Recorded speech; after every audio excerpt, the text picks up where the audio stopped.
Hey guys, it's Jessica Fury, host of Dumb Girl Podcast. Tune in every Monday for new episodes. Don't forget to like and subscribe. I've seen a lot of rookie agents focused on making the quick deal. I've learned that it's much more important to focus on the client and the longevity of the relationship. Although we sell houses, we are really in business of selling people. Joey Ben-Zvi. Welcome to Dumb Girl Podcast. I am your host, Jessica Fury. Who is Joey Ben-Zvi? He is our guest today. He is known for his glamorous listing, marketing magic, and fearless competitive business style. You may have seen him on the Buying Beverly Hills Netflix show, which is now streaming, which is, I guess, where you've gotten a lot of plug, Joey. But I want to say you started your own real estate group with your friend Brandon, and it's Ben-Zvi Pillar Group. Yes. And welcome to Joey. Welcome to Dumb Girl Podcast. Isn't that a great way to start? It's a great way to start. I mean, that's why we're here. It's a great vibe. Yeah. That's awesome. I did start Dumb Girl Podcast. It is a total ploy and it brings people to come in here. Welcome to the podcast. Thank you. Thank you for having me. Yeah, of course. Relationships. How far can you, I want you to take me back. I know that you're from Brentwood. You're from LA. I want you to take me back as a kid. Was relationships something that was important in your family? How did you grow up? I knew your sisters. How did you guys grow up? Was it something that was like important? Yeah. I mean, I always kind of watched my dad be the guy always putting himself out there. And I kind of just saw from a young age, I looked at, whose parents were successful at a young age before you kind of really understand anything. And the one thing I could pick up on was the importance of relationships. I had no idea what I wanted to do with those relationships, what I wanted to do in general.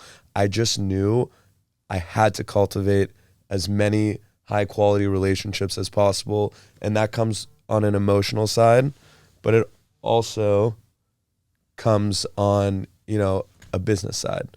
So there's two sides to that kind of mindset of cultivating a relationship from a young age. And I think that's just always been a priority of mine. And now that I'm in this business, all those years of cultivating are sort of paying off. I want to go a little micro. I want to really see, because relationships are the core of so many different things. But I feel as if we can get better with relationships as we evolve and we do the work for ourselves. But we have to see something. We have to start as children. Do we see how our parents interact with each other? Do we see how our siblings interact with each other?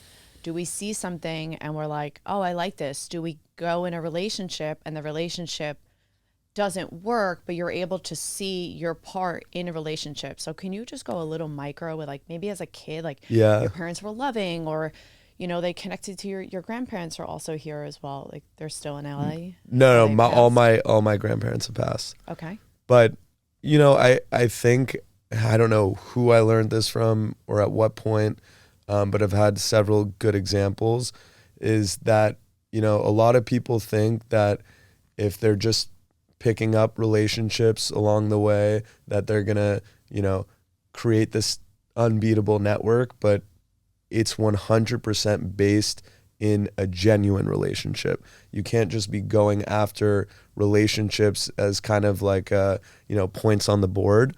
It's got to be genuine, where you're feeling something towards them and they're feeling something towards you, and you both are bringing value to the situation. Otherwise, that relationship isn't doing anything for you and it's not doing anything for them. Did you grow up in a loving home? Did your parents show love to you guys? Yeah, for sure. But also fully neurotic Jewish home. So, we got two sides of it. But I definitely am grateful for my upbringing. My parents cared immensely.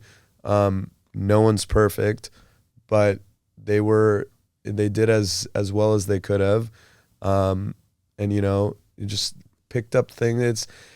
It's not all what happens in the household. It's things that are happening outside. But I think that because as kids we see things and we're like, okay, so, And we're in a time right now, it's kind of weird. Like we're in a time, and because I come from like a wellness background, I also see that people are like, oh, how did you grow up? How did your parents respond to you when you needed to get something done? When you wanted something, did they just hand it to you? Or did they say, go work hard for it?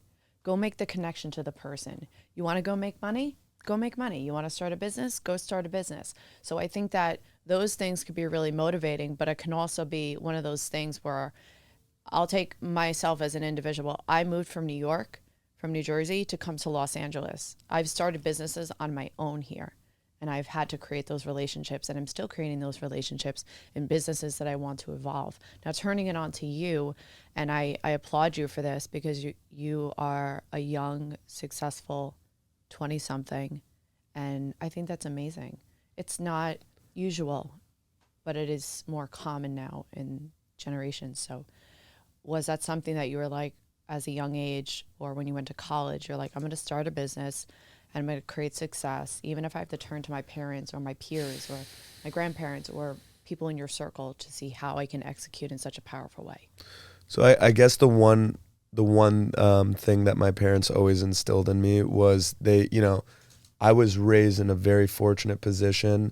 They sent me to, all these incredible schools. I grew up in a nice neighborhood, but by no means was I given anything beyond that. And I think that alone is such a fortunate position to be in. But if there was any materialistic thing I wanted, if there was an experience I wanted to have, that was on me to figure out how to get there. So from a young age, I also, knew that I wasn't going to just be able to ask the way a lot of the other kids were just able to ask their parents for something and they would get it. Like something as simple as going to lunch with your friends. They weren't giving me the money to do that. I had to go figure that out on my own, which is completely normal, by the way.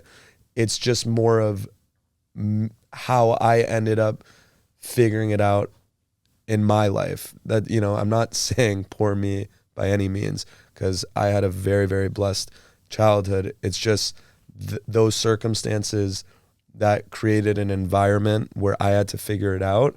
But I was also very much exposed to everything and to people, quote unquote, having it all. So being in that environment and not having what they had per se, I think kind of created a monster out of me in a great way. I'm just not a complacent person, and I understand that, no one's handing anything over to anyone. And even if it's someone within your network and you only were able to get your foot in the door because you knew that person, you're not fully getting in the door unless you can provide that value. And that's how all my family has been. So even when, on the show, there was that opportunity for me to sell my aunt's house, they pinned me against the top brokers in LA, and there was never an advantage I had other than my relationship got me in the door, but I had to grind my ass off to make sure. On here. Okay, ass. To grind that fucking shit off. You could take that part out. But no, I mean, and that, I think that sentiment of just, whether or not you know the person, whether or not there is an advantage, you're not getting in unless you provide that value. So now I'm just accustomed to providing that value for everyone. Yeah. You're just sort of giving it back. But I think that's cool because it teaches you humility. It teaches you humility. It's just like, I may have people that have helped me, but I have to do the work around it. But can you give a specific example where you've had to really figure it out? Where you're like, I need to figure this out and like get it going. Like I know that you went to college. Yeah. You studied at University of Wisconsin. Yes. Fucking cold. Yeah. Very cold. Yeah. And was there, when you came out of college, was when you started in real estate, was it something that you were like, you really had to like put your time, energy, blood, sweat, and tears, as some would say? Like, can you set an example? Yeah, it was 3 years of eating shit. I spent way more money than I had made for the first 3 years. And I just kept my head down and had faith that I was going to figure it out. You know, there was no certainty in that whatsoever. And, you know, despite being raised here and having all these connections, no one at any juncture of their lives, and a lot of people don't seem to understand this, will be handing over a multi-million-dollar asset to a 20-something-year-old just because they know them. That will never happen. So from the very beginning, I was competing against the top brokers for the top listings. And, you know, I was able to learn from the very best, which is Mauricio and Farah, and leveraging them to be able to bring them in. And, you know, that was very helpful. But still, it was just a lot of kind of faith in the process and doubling down in what I know that enabled me to finally become profitable in this business. When you say that the first 3 years you spent a lot of money, was that money that, so I look It's not even I spent a lot of money. It's I made so little that what I was spending was more than what I made.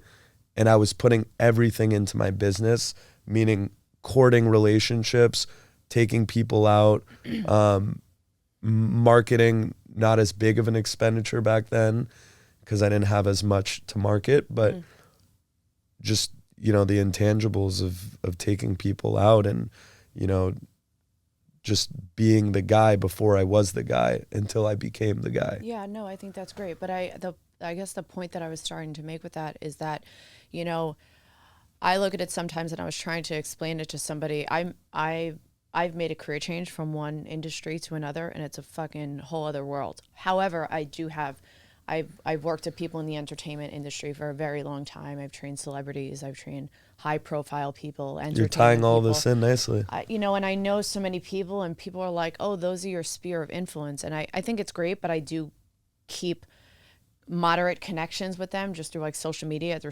texting and just saying hello. But going back to the specifics of the money that's being spent, I had no idea the amount of money that you spend just to even get in this business. Just to to hold your license even. Yeah, and you have this membership and that membership. I'm like, just add Soho House and I'm set. I have all these memberships. And people don't realize that. They're just like, oh, I'm going to go make a bunch of money in real estate. But you're like, hey, hold on for a second. You're going to have to at least pocket X amount of dollars. You got to pay your firm. You have to pay your E&O. You have to pay all this money. Now, on top of that, if you can give a specific example, because if somebody who's either a newer agent, potentially thinking like, hey, I really like Joey. I'm Team Joey over Team Ben. People are watching these realtors on television or in real life. They know you, peers or people just in your circle. You know, can someone avoid spending all that extra money and being able to gain some success? Or do you recommend someone spending that extra money, even if they may not necessarily be in a position? What would be something that you would suggest for someone or has worked for you? It's a great question. I think that it's not necessarily, it doesn't have to be about the money. To be clear though, you're right that it is expensive to have a license in California. It's expensive to, you know, hang your license with a brokerage. It's expensive to be a part of the, you know, realtor associations.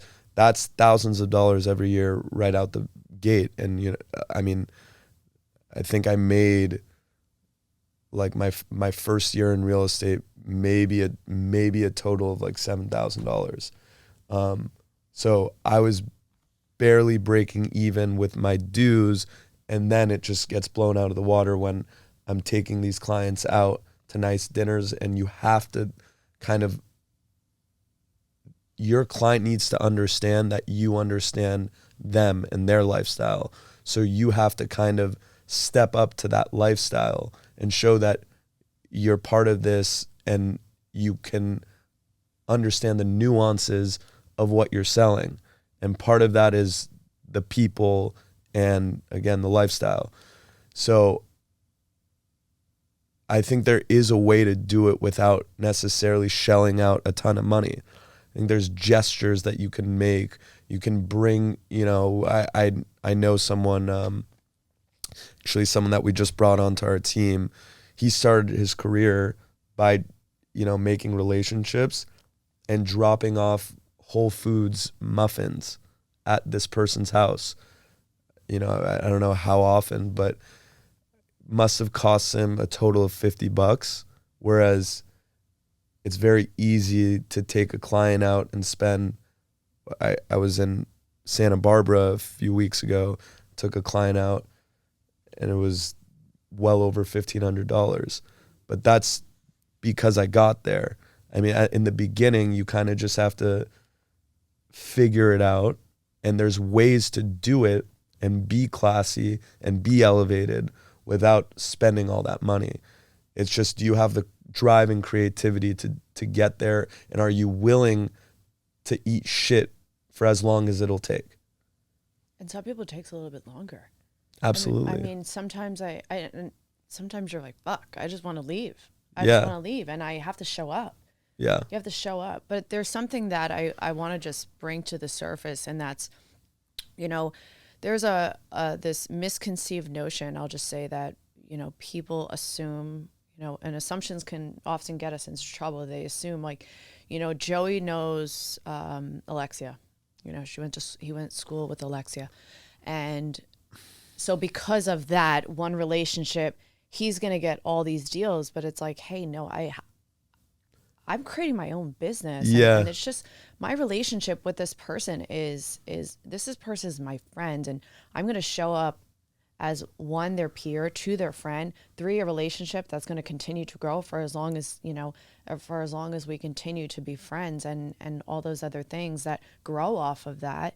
And I just think that even speaking on that specific thing just within yourself is that I applaud that, because most people have this misconception that you grew up in LA. I grew up in a comfortable setting in my family, and I went to a great school, that it's like, no, these people weren't knocking on my doors.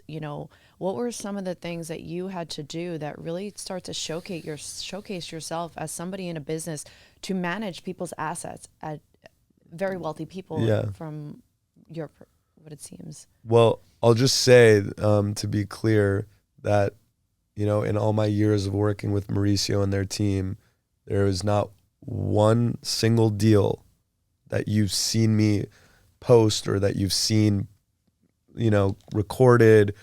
There's not one single deal that I didn't bring to the table. Not one single deal that was handed to me by anyone.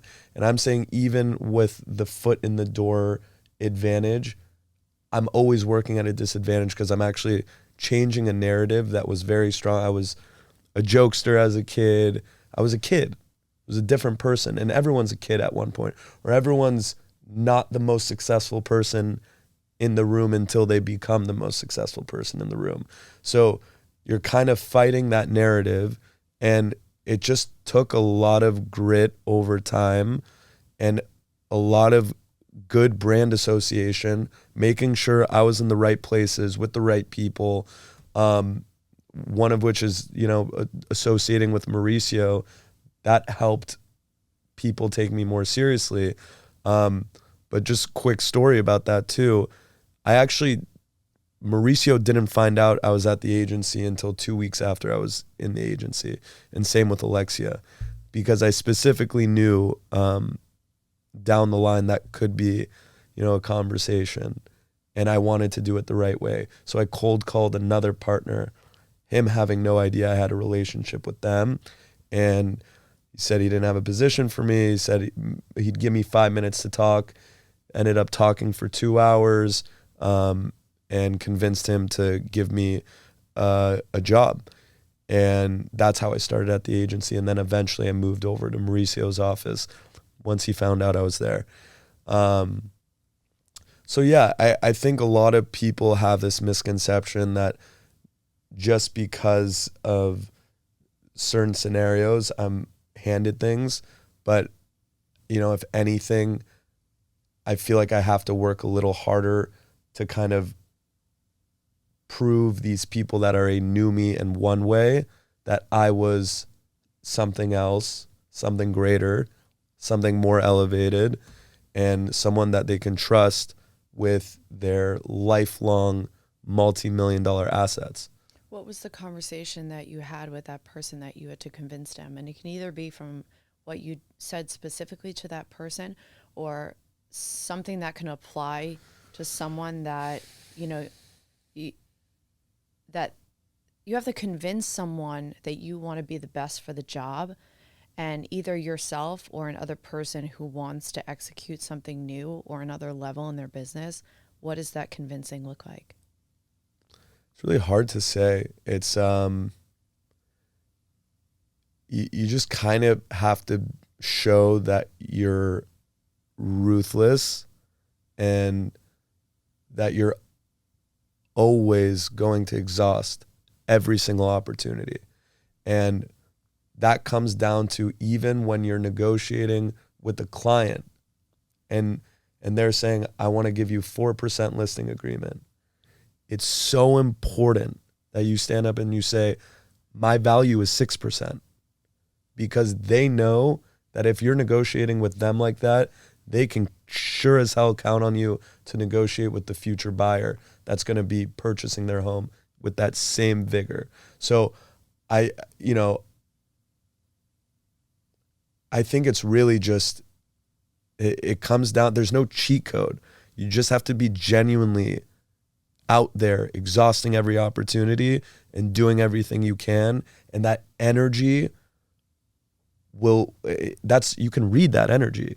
Yeah. You can feel agree. that. Yeah, I agree. I think that just to piggyback off what you were saying is that there's a strong vulnerability that you're so rigorously honest. You're like, I will work so fucking hard. You're going to love having me around. And then you show it. Because you show up and people trust you. And I think that there's something that in our business and in our industry, we work with so many known people and high profile people that people's initial thought is like, oh my God, I want this. And that energy will, in my perception, is something that people don't want to be around. You have to be like really calm and chill enough to just make a simple connection, to be like, I'll work my fucking ass off. You want me to like sell this house or whatever it is, like to be on your team. And because people want more of that, and you're going to collect more opportunities. Now, last week I was having a conversation with a person, and they're we're in similar industries. And he says, you're going to do it for that person for 4%. And I was like, no, I'm not. I said, the reason why I'm not is because people that have been in this business for a very long time tell me no. They tell me no. They're like, the moment that you do that, you're going to put yourself at a level that you're not looking to work for. Yeah. And I mean, because I'm newer in the business and you've been in this business for much more longer time, how do you position yourself around those situations where you're like, yeah, I want the job. Yeah, I want the deal. But, I have to know my worth and know when I need to walk away from something, what is something that works for you, or have you been in that situation? Yeah. So as a newer agent, that was one of the most challenging aspects to it. And I think my advice to a newer agent battling that scenario would be leverage anything and everything you can. At that time, I was leveraging the agency brand. I was leveraging my proximity with Mauricio. I was leveraging anything I could to show that I was not a discount broker. Now I'm lucky enough to have, a little bit of a body of work that kind of speaks for itself. And that's what I leverage. But then again, as well as I've done, I'm going up against these guys that have done 10x, 100x the volume that I've done.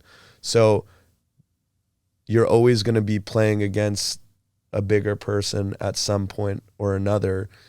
It really just comes down to how you can leverage it and have that conversation. And even, I don't really see brokers talking about this either, but I know all these top brokers that only talk about getting 6% are also cutting deals, and we've cut deals too, but it has to be for the right scenario. That deal only is happening when we need to show the client that that's the only thing left to do that can give them more value provided by us. That we've exhausted every single other opportunity to provide value. And if they're still unsatisfied and there's a little bit more to go, and that's what it takes to close the deal, we're not too proud to give up some commission to close the deal. Because again, to bring it back to the beginning, this is a relationship business. And in certain scenarios, the relationship is more important than the deal. And when that happens, and we've done, I mean, I can give you an example. There's a property we sold in the Beverly Hills Flats, and, you know, we took a hit on the commission, and now we've closed with this one client over 50 million in business and have another 8 million under contract with him. And that was for a few $1 million deal. So my belief is if you act in good faith and you act in the best interest of your client, it'll come back to you. What is a specific way that you hold that conversation? Because a lot of times there's also a power. Power is going to be in the room.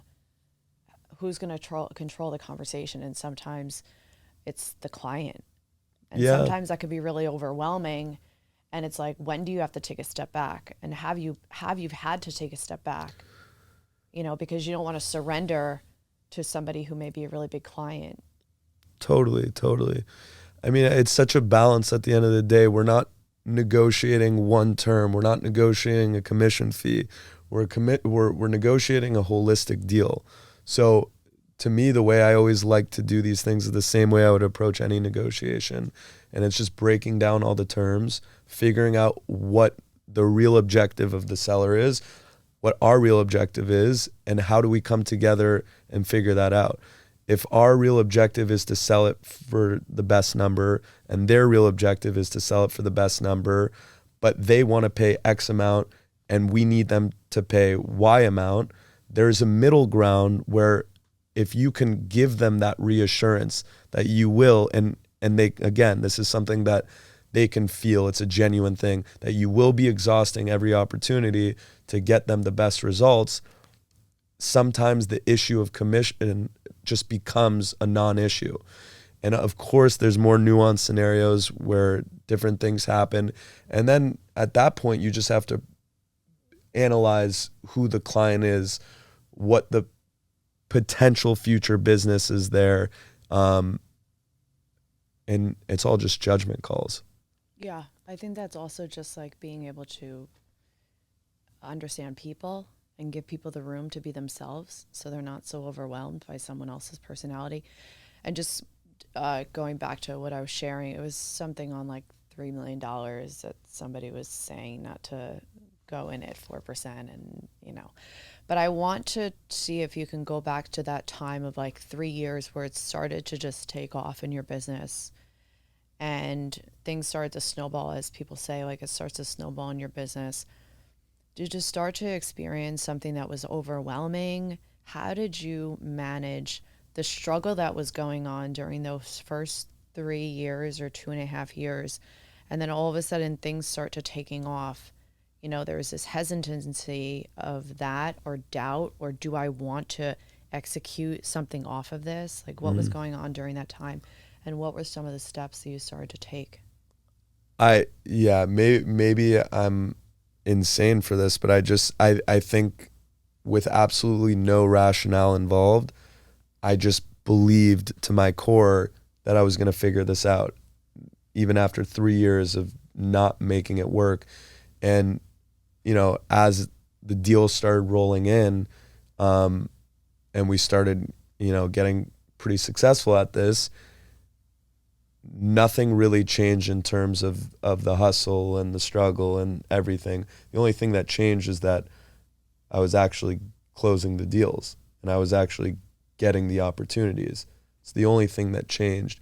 The process that it took to get there was the same. And I think kind of staying, obviously you learn things along the way and you tweak, but my biggest lesson was just keep your head down. What does a normal day look like for you? Because do you put like 8-10 hours in, or you're like, okay, I always see you working. Yeah. When you're going to a showing, you are making time for this, and I appreciate that. Of course. But thank you. But you came from a showing, you have another show, like, and how do you manage your day? What does a usual day or week look like? Yeah. Well, there is no usual day. No 2 days are alike. I think this is relatable to a lot of agents out there, but I can have a day where it starts at 6:30. Last week we had a shoot that we had to be up at 3:30 in the morning. We were shooting 350 acres. We had to get up for sunrise and be at the property, prep the property. We were signing a few listing agreements that day. So we were mobile, but on the phone with our clients, hashing out the final terms for that. I had to run back to LA. This is a little outside of LA, to show more property, stop by the office, and then had a dinner that night with some other clients. So by the time my day's over, it's like 10:30, 11, and I'm absolutely thrashed. But in this business, we have the ability also to go out during a weekday and decide what we want to do with our time. I work most of the weekends, at least 12 hours during the weekend. Not necessarily each day, but I'll have at least one day where I'm working 8 hours, and then probably will work a portion of, the other day. And then during the week, if I'm available and I can do other things, I will. It's still super important. You're a wellness person, you get it, to kind of take time for yourself. And, I'll go to the gym sometimes during the day, and I'll go on a vacation. But the thing about me going on a vacation is I always end up working. But still, you end up finding ways and time to do things that you need to do. But yeah, most of the time I focus on work. It's fun. I think it's remarkable. I'm like, literally, I have like these tiny little baby tears in my eyes right now. I'm like, oh my God, that's amazing. That's amazing. Well, I'm not there yet. There's somebody listening who knows me well enough. They're like, jeez, Jess, Jesus. It's amazing. But I think that one of the things that I'm so drawn to your business and what you're creating, and I don't know if you created this like in your mind at like one time. I'm a car girl, and I don't know if you use this as your branding, but you use these very dark colors. And in the contrast, there's a little bit of lighting that comes in, and there's like some sort of pop and angle, and just, it's very different and it's very unique. And I'm a fucking nerd for like the digital space. And this is going to be my last podcast that I tell someone that, but I think it's so cool. And I don't know if I appreciate you picking up on that. Okay. No, that's completely intentional. Okay. I don't, is a mystery. It's almost like you create this mystery vibe, and it's, there's like, it's seductive, it's sultry. It's like, I want to see where that car is going. I love it. It's so great. Did you think that? Yeah. Do you have that idea, or am I just imagining it as I'm watching it? Well, first of all, we work with the most talented videographers and photographers, but we're essentially marketing directors, and we have a vision, and I'm amazed that you were able to pick up on that. We will literally guide that vision with our talented videographers and photographers.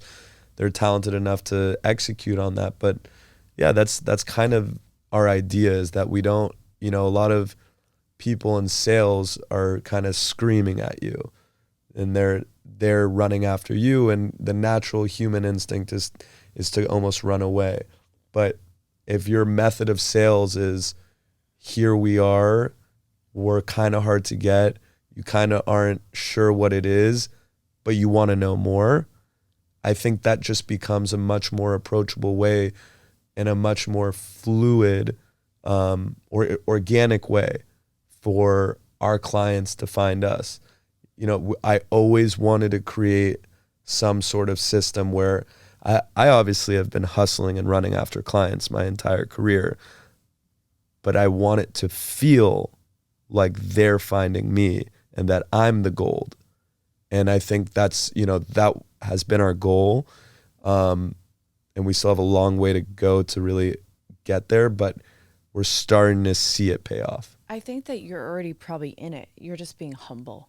I really think that, Joey, honestly, I'm just saying, like, I think that you're already creating that. And I think when it comes to branding, even if somebody's listening to this and they're sort of like trying to figure out the angle, it's like there has to be emotion to it, and you have to think from a place of a consumer. So it's like you have to put your vision in place, but when it comes to creating attraction, it has to come from a place of a consumer. Like, how is this going to draw people in? Like, how is it going to draw someone to come into my business? Have people just randomly called you since the show because they wanted to work with you because of the show? Is that, I always wonder, like, do all of a sudden people... It's not really how it works. The phone doesn't really ring, but it, you know, once we're reaching out to these clients, it makes a difference having that name, you know, them knowing who we are. It's definitely an advantage. But we're not really getting people calling us saying, hey, I saw you on that show, list my house. That would be really cool, though. And I think a lot of people, this just goes along with the common misconception of, and by the way, this might exist for some people in the real estate world. I have yet to experience the feeling of being handed anything. Obviously, you can make the argument I've been in very fortunate positions. But again, by no means is anyone going to hand over something that is worth that much of their net worth. It just does not happen. Someone I was listening to an interview the other day, I think it was Farah, and she said those are a lot easier, those transactions. Which ones? The people that are very wealthy. Oh, 100%. A first-time buyer is going to be so much more complicated than a guy who's picking up hundreds of millions of dollars worth of real estate every year. I mean, that guy knows what he's buying. Yeah. He in and out, trusts us to handle the negotiation, but he's ready to sign off on everything right away. I have to tell a funny story just because I want someone who listens to this to laugh. And this is the shit that I do. I am a very tenacious person, and I could tell, by the way, you got me on this podcast very tenaciously. Because people want to be on Dumb Girl podcast because it's like, it's not, it's just a chill space, and I'm creating something off of it. But people who just want to be chill. And I stay in touch with people in my industry that I've known through the fitness industry for a very long time. So I call a close acquaintance of mine who has an arm's length of connections in this business, and I literally pick up the phone and I was like, hey, so-and-so, where do I find a bunch of billionaires? He was like, Jessica. That's so funny. He's like, okay, Jessica, this is what you have to do. And I was like, okay. He's like, that's so funny. I was like, okay. And he was like, oh, you know, and you can be invited to these things. And I was like, all right, I need to find my way into these charity events. And he was like, you know, if you're invited to these charity events, but he did say something that you did say towards the beginning of this episode, was like, he named probably about 5 extremely high-end restaurants, and he just said, go there, Jessica, like, you gotta just go there. I think one of them is called like Steak 48. He says it's in Beverly Hills. I could tell you that. He's like, you have to be at the tip top of the wealth, and just go there. He's like, just go there. Go sit at the bar, Jessica. Just So- go dress up and go sit Yeah. there. And that's what he was saying. But he found it to be a little comical because I was just like, But it's true. Like ever since I had two pennies to rub together, I put everything into going to these places. And like, I mean, to this day, money comes in and money goes out. yeah. Because I'm doubling and tripling and quadrupling down on myself. And I know, and people think I'm absolutely out of my mind, but I know that there will be ROI if you continue to rub shoulders with the people you want to be working with, then you will eventually be part of that circle and be a trusted part of that circle. But as long as you're willing to, I mean, it's a humongous investment. Yeah. Okay, so we're going to turn the tables because you talk so much about relationships of people and your relationships of people, and you yourself as a man, are there specific things that you look for in a partner? Are there specific things that somebody who is very successful, there's certain things that men look for, and what are those certain things that you find to be really important when it comes to finding a partner, being with a partner, and being in such a high volume industry? Yeah, I mean, I would say just someone who isn't complacent, someone who's willing to understand my goals and objectives, but also has their own goals and objectives. And aside from that, I'm just trying to figure it out. To be honest, I'm young, but not that young. And I definitely have not figured out what it is I want or what it is I need out of a woman. But, we're in the process. Well, but that's good because most people just assume, I mean, when you're in your 20s, it's like you just want to have fun and you're supposed to. Yeah. Like you're supposed to. I'm so thankful I did not get married when I was 20. And I'm not married. I've never been married, but I will be married. But I'm like, I'm so glad that didn't happen when I was. Yeah. It's just one of those things. But I find it to be so amazing that someone who is, I don't want to say young, but more established in their life to have, to be so grounded in so many different ways.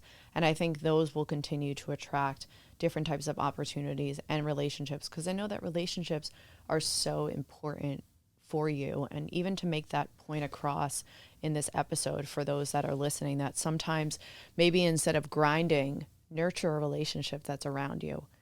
Spend some time with someone, invite someone to coffee that maybe you haven't spent time with, because they may need that time. You need to like sort of, give that time back. And how do you like to just like give back? I know that you work with Habitat for Humanity is kind of similar to Give Back Homes, which we're all active with at the agency. I kind of give back in my own ways. I give to certain charities.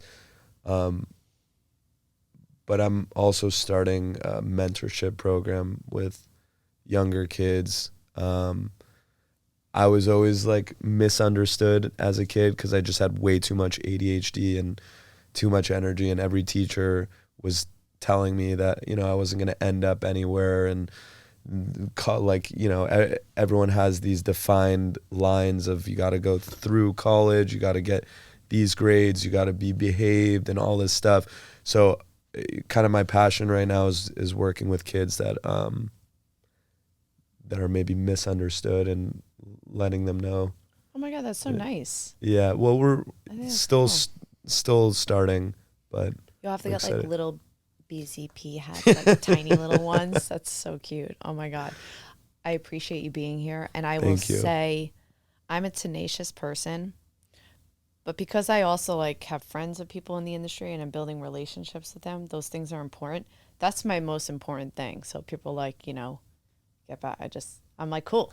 Well, yeah, I'm just like, cool. The tenacity is evident, and I appreciate you staying tenacious.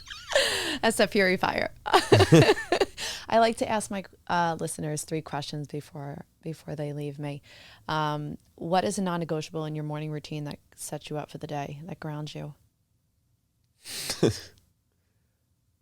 I don't know. My mornings are messed up. You don't want advice from me on mornings. I'm still trying to figure that out. Oh my God, I'm obsessed with morning Today, routines. today I actually did sauna, cold plunge, cold plunge. Love it. Felt amazing. Half the days I'm literally just rolling it because there's late nights. I'm just rolling out of bed immediately, answering 100 emails, taking calls, and my brain just starts spinning to start the day. So I don't think that's the healthy way of doing it. But that's why we're in the wellness process. We're trying to figure it out. And I'm obsessed with my morning routine. I would love your advice. I'm obsessed. I was with someone and he would be like, "What's up with this morning routine?" I'm like, I love my morning routine. Now What's your morning routine? Oh my God. Well, some days I'm really busy in the morning, but I meditate. I'm an avid meditator. But my phone is on Do Not Disturb and airplane mode. So I do not touch my phone for at least an hour. Good for you. Because I am the most powerful force, and I need to take that time to oil the tin man. That's smart. And I drink water and coffee and all the things, take care of Paris.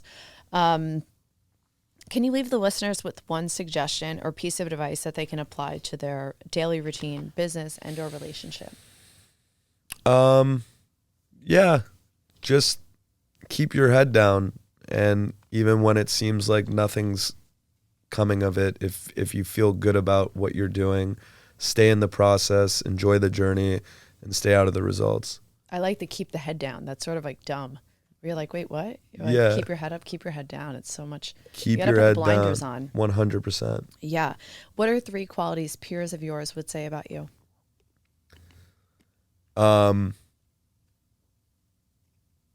I think my peers know that I care, maybe a little too much. They know that I love making people laugh, having a good time.